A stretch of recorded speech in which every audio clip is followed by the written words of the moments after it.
नमस्कार. मनशक्ती आणि मनोधैर्याच्या या नवीन व्हिडिओमध्ये आपलं मनपूर्वक स्वागत. Our mind is our friend or enemy या टॉपिकवर आज आपण बोलणार आहोत. आपलं मन हे आपला शत्रू आहे की आपला मित्र आहे, या विषयावर आपण बोलणार आहोत.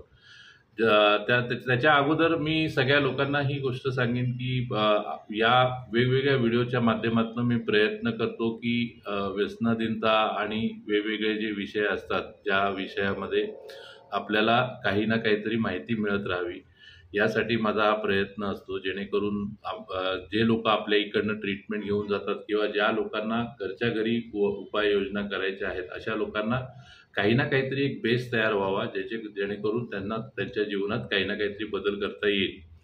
तर हे प्रयत्न जर तुम्हाला आवडत असतील तर मी तुम्हाला विनंती करेन की माझं हे चॅनल सबस्क्राईब करा, लाईक करा. तर तसं पाहायला गेलं तर गेल्या 15 वर्षापासून मी व्यसनमुक्तीचं कार्य करतो आणि 10 वर्षापासून आपलं यूट्यूबचं चॅनल आहे.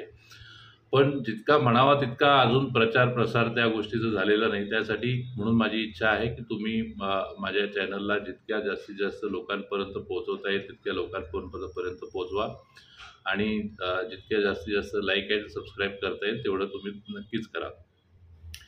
बॅक टू द टॉपिक की आपलं मन हे आपला मित्र असतं की शत्रू असतं. या विषयाचे आपल्याला 2 प्रकारे उत्तरं बघता येतील.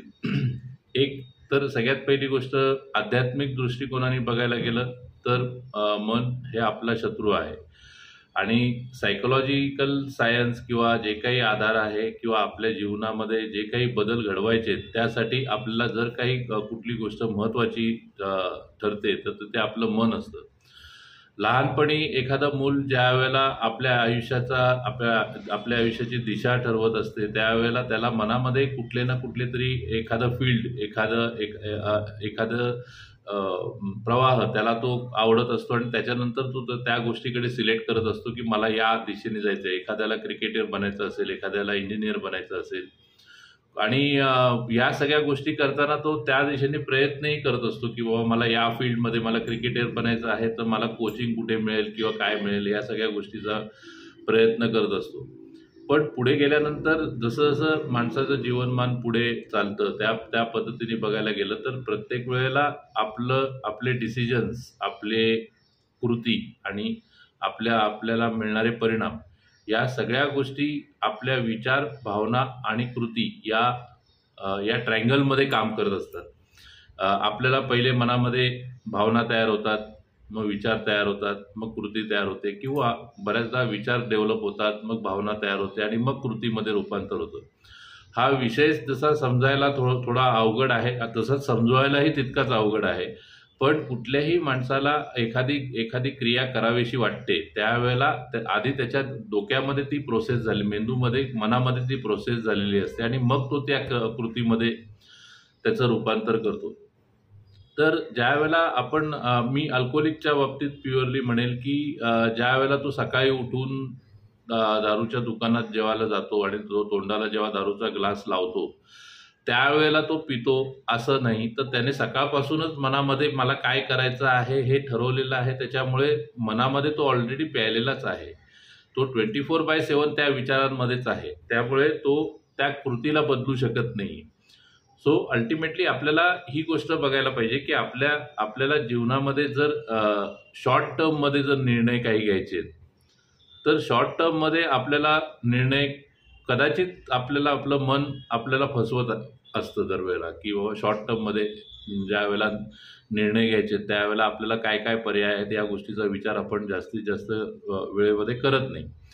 उदाहरणार्थ की मला निराश वाटतंय, तर मला निराश वाटतंय तर त्यावेळेला माझं मन प्रोसेस करायला लागतं. पहिले विचार तयार होतात, मग भावना तयार होतात आणि मग मी कृतीमध्ये रूपांतर करायच्या आधी दोघांमध्ये ही गोष्ट खेळत राहते, विचारांमध्ये आणि भावनांमध्ये ही गोष्ट खेळत राहते. जसं तुम्ही एखाद्या गुगल मॅप्समध्ये आपल्याला एखादं रेस्टॉरंट पाहिजे तर आपण टाईप करतो की रेस्टॉरंट नियर मी, तर त्यावेळेला तुमच्या पुढे 4-5 ऑप्शन्स येतात जे तुमच्या जवळच्या विभागामध्ये रेस्टॉरंट्स आहेत आणि त्याच्यापैकी जवळचं रेस्टॉरंट जे आहे ते आपण सिलेक्ट करतो आणि तिथे जाऊन आपल्याला जे काही खायचं आहे ते आपण खातो.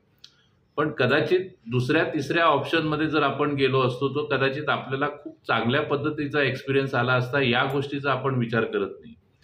तसंच मनामध्ये ज्या वेळेला एखादी भावना प्रोसेस होते त्यावेळेला आपल्याला आपलं मन आपल्यासमोर लगेच ऑप्शन्स समोर उभं करतं. जसं एखादा नवीन एखादा व्यसनाधीन झालेला तरुण असेल तर त्याच्या डोक्यामध्ये ज्या वेळेला त्याला निराश वाटत असतं त्यावेळेला तो विचार करायला लागतो. त्या भावना आणखीन जास्ती प्रमाणात वाढायला लागतात. तो आणखीन विचार करायला लागतो. त्यावेळेला त्याच्या मनामध्ये मागच्या वेळेला मी काय केलं होतं या स्थितीतनं बाहेर पडण्यासाठी हा ऑप्शन त्याच्या पुढे पहिला येतो. खरं मनाने आपल्या पुढे ऑप्शन्स ठेवलेले असतात की या विषयावर व्यसन करणं हा एक ऑप्शन आहे, कोणाशी ना कोणाशी तरी चर्चा करणं हा एक ऑप्शन आहे, आपलं मन डायव्हर्ट करण्यासाठी आपण छंद आपले जे आहेत त्या छंदांकडे जायचं हा एक ऑप्शन आहे. किंवा मग जर मी त्या सिच्युएशनपासून, त्या परिस्थितीपासून, त्या व्यक्तींपासून दूर करणं स्वतःला हा एक ऑप्शन आहे. पण मन नेहमी हा गुगलप्रमाणेच जवळ असलेलं कुठलं ना कुठलं तरी ऑप्शन चूज करतं. तसंच मन नेहमी आत्ता आपल्या पुढे आलेला ऑप्शन हा रिलायबल आहे, टिकाऊ आहे आणि तोच योग्य आहे असा एक निर्णय करतं. त्याच्यामुळे आपण पटकन त्या व्यसनाकडे वळतो आणि आपल्या आयुष्याचा टेम्पररी सोल्युशन झालेला आहे असा विचार करतो. पण मनाने हा घेतलेला निर्णय हा शॉर्ट टर्ममध्ये त्या व्यक्तीला जरी योग्य वाटत असला तरी लॉंगर रनमध्ये म्हणजे त्या गोष्टीची जेव्हा वारंवारता होते त्यावेळेला 5 वर्षानंतर, 6 वर्षानंतर, 7 वर्षानंतर त्याच्या लक्षात येईल की त्यावेळेला त्यावेळेला मी जर वेगळे ऑप्शन्स काही चूज केले असते तर कदाचित आजचा दिवस मला बघावा लागला नसता किंवा आजचा दिवस मी व्यसनाधीन झालो नसतो किंवा आजच्या दिवसात मला व्यसनमुक्ती केंद्रात दाखल करण्याची वेळ आली नसती. सो कुठल्याही माणसाने वयाच्या 18व्या 19व्या वर्षी हे ठरवलेलं नसतं की वयाच्या या टप्प्यावर गेल्यानंतर मला व्यसनमुक्ती केंद्रात दाखल व्हायचंय. ती वेळ तशी येते हळूहळू. कारण का आपल्याला हे कळत नाहीये की आपल्या भावना आणि विचारांवर जे ऑप्शन्स आपल्या मनाने तयार केलेत त्याच्यापैकी सोपा आणि रिलायबल ऑप्शनच प्रत्येक वेळेला चूज केला गेल्यामुळे आपण इतर ऑप्शन्स काय आहेत हे कधी एक्सप्लोरच न केल्या गेल्यामुळे आपण वारंवार त्या गोष्टीमध्ये जातो. आता माझा व्यसनमुक्तीचा प्रवास जवळपास 17-18 वर्षाचा आहे. त्या 17-18 वर्षाच्या पिरियडमध्ये असे बरेच प्रसंग आले ज्या प्रसंगामध्ये मला व्यसन करावं किंवा व्यसन हाच एक ऑप्शन आहे असं वाटतंच आणि प्रत्येक माणसाला वाटतंच. आजपर्यंत मेडिकल सायन्स एवढं पुढे गेलेलं नाहीये की आपल्या मनामध्ये होणाऱ्या इच्छाच बंद करेल असं कुठलीही गोळी किंवा औषध तयार केलेली नाहीये. त्याच्यामुळे ती अशा प्रकारचे विचार येणं बंद होऊ शकणार नाही.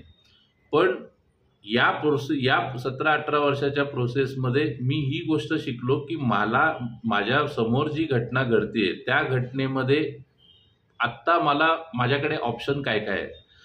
व्यसन करणं हा एक ऑप्शन आहेच, पण त्याच्या व्यतिरिक्त काय ऑप्शन्स आहेत या गोष्टी एक्सप्लोर केल्या गेल्यामुळे मी व्यसन न करता इतर गोष्टी करण्यावर जास्त भर दिला. त्याच्यामुळे कदाचित एक दिवस ज्या वेळेला त्या भावना येत गेल्या, त्या विचार येत गेले, त्यावर मात करत मी तो प्रवास गाठला. सो नवीन व्यसनाधीन होणाऱ्या तरुणांसाठी किंवा नवीन ज्या लोकांना व्यसन स्वतःहून सोडायची इच्छा आहे त्या लोकांसाठी काही महत्त्वाच्या स्टेप्स आपण या आजच्या व्हिडिओमध्ये बघणार आहोत. की पहिली गोष्ट म्हणजे की व्यसन करणं हा काही अल्टिमेट ऑप्शन नाही आहे, तो आपल्या मनाने ठरवलेला ऑप्शन आहे. त्यामुळे जसं स्पिरिच्युअली सांगितलं जातं की मन हे आपला शत्रू आहे, त्या शत्रूला आपण काबूमध्ये ठेवणं तितकंच गरजेचं आहे.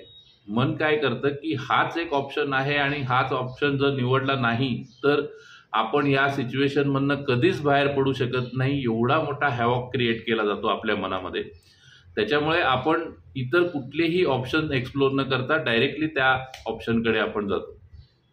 सो आपल्याला ह्या गोष्टी समजण्यासाठी इतर ऑप्शन आहेत हे समजण्यासाठी काही महत्त्वाच्या प्रॅक्टिसेस आपल्याला करायला लागतील. एक सेल्फ इंट्रोस्पेक्शन की मी माझ्या मनात जे विचार येत आहेत त्या विचारांमध्ये काय काय ऑप्शन्स असू शकतात, काही ऑप्शन्स येतात का, किंवा मला हा अल्टिमेटली हाच पर्याय निवडावा असा का वाटतो, हे एक इंट्रोस्पेक्शन करायला पाहिजे. Second thing, patience. ज्या वेळेला आपल्याला ज्या वेळेला भावना तयार होतात, आपले विचार तयार होतात, त्यावेळेला लगेच जस्ट अँड फेअर डिसिजन्स घेण्याच्या भानगडीत पडण्याच्या ऐवजी आपण जरा थांबून जर निर्णय केला, थोडा विचार करून जर विचार केला, तर ते ऑप्शन्स नेमके काय काय आहेत हे आपल्या समोर येईल. आणि तिसरी गोष्ट म्हणजे आपल्याला आपली सारासार विचारबुद्धी प्रगल्भ करावी लागेल, जास्तीत जास्त त्याचा वापर करावा लागेल. आपण त्या जस्ट अँड फेअर डिसिजन्स घेण्याच्या व्यक्तिमत्वामध्ये जर मोडत असू, तर सारासार बुद्धीने विचार केल्यामुळे आपल्याला योग्य पर्याय काय आहेत हे आपल्या समोर येऊ शकतात आणि त्याच्यातनं मार्ग काढण्यासाठी आपण बाहेर मदतही घेऊ शकतो.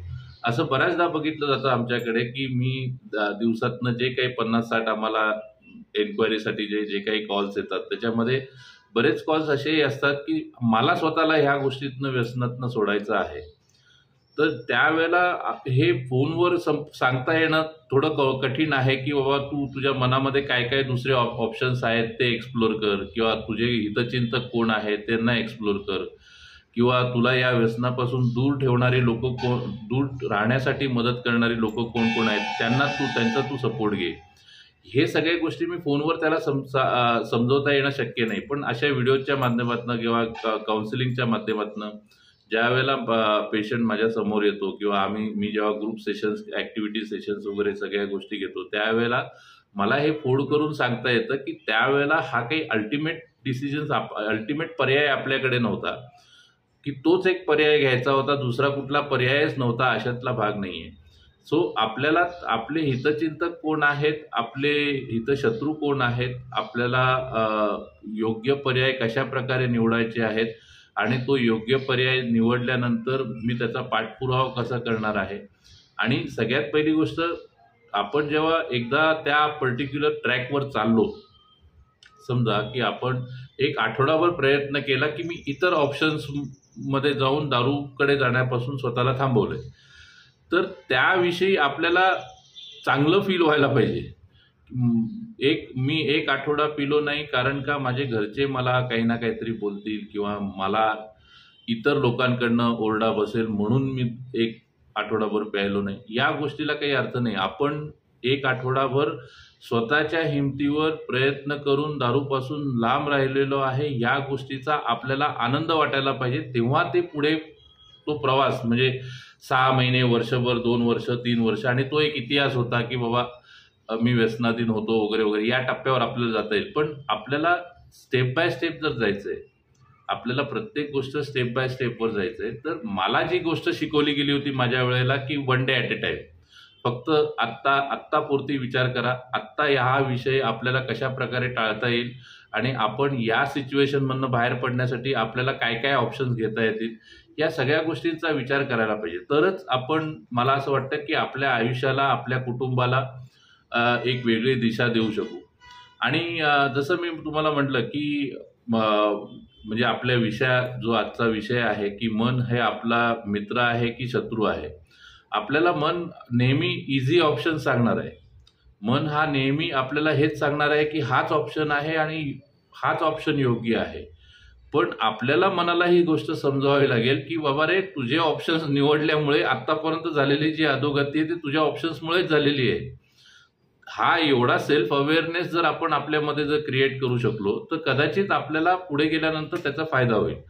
सो माझ्या दृष्टीने बघायला गेलं तर शॉर्ट टर्ममध्ये हा मित्राप्रमाणे भासवलं जातं आपल्याला मनाद्वारे की मन हा आपला मित्र आहे, पण लॉंगर रनमध्ये तो आपला प्रत्येक वेळेला शत्रूच असतो. कारण का, तो आपल्याला आपल्या विचारांनुसार किंवा त्यावेळेला आलेल्या ऑप्शननुसार आपल्याला आपली जीवनाची दशा बदलायला भाग पडतो.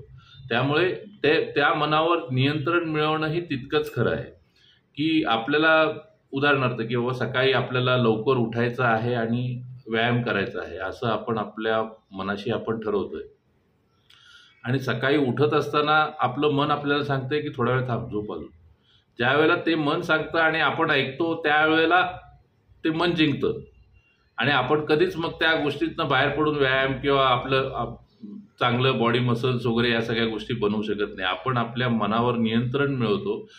आपल्याला ज्या मनाविरुद्ध ज्या गोष्टी खाव्या लागतात, मनाविरुद्ध ज्या गोष्टी आपल्याला म्हणजे आपल्याला जिभेला तर खूप इच्छा असते, म्हणजे मनाला तर खूप इच्छा असते की पाणीपुरी खावी, नॉनव्हेज खावं, फास्ट फूड खावं.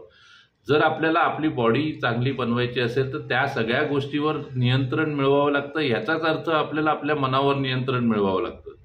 तेव्हा कुठे ते शक्य होतं. सो हीच पद्धती ज्या वेळेला आपण व्यसनमुक्तीच्या संदर्भात आपल्या जीवनाला मिळालेल्या दिशेला किंवा दशेला बदलण्याच्या संदर्भात ज्या वेळेला अप्लाय करतो त्यावेळेला ती गोष्ट शक्य होते. तर आजच्या व्हिडिओमध्ये हेच एक माहिती सांगायचा प्रयत्न होता. माझ्या या अशाच प्रयत्नांना पुढे अशाच पद्धतीचे व्हिडिओ आणून तुम्हाला अवेअर करण्याचा प्रयत्न मी माझा चालू ठेवणार आहे. फक्त तुमची एक साथ हवी आहे की तुम्ही माझे हे व्हिडिओ जर तुम्हाला आवडत असतील तर लाईक करा. जर तुम्हाला वाटलं की हा व्हिडिओ कोणाच्या ना कोणाच्या तरी आयुष्यामध्ये बदल करू शकतो तर त्याला तुम्ही फॉरवर्ड करा आणि सबस्क्राईब करा. धन्यवाद.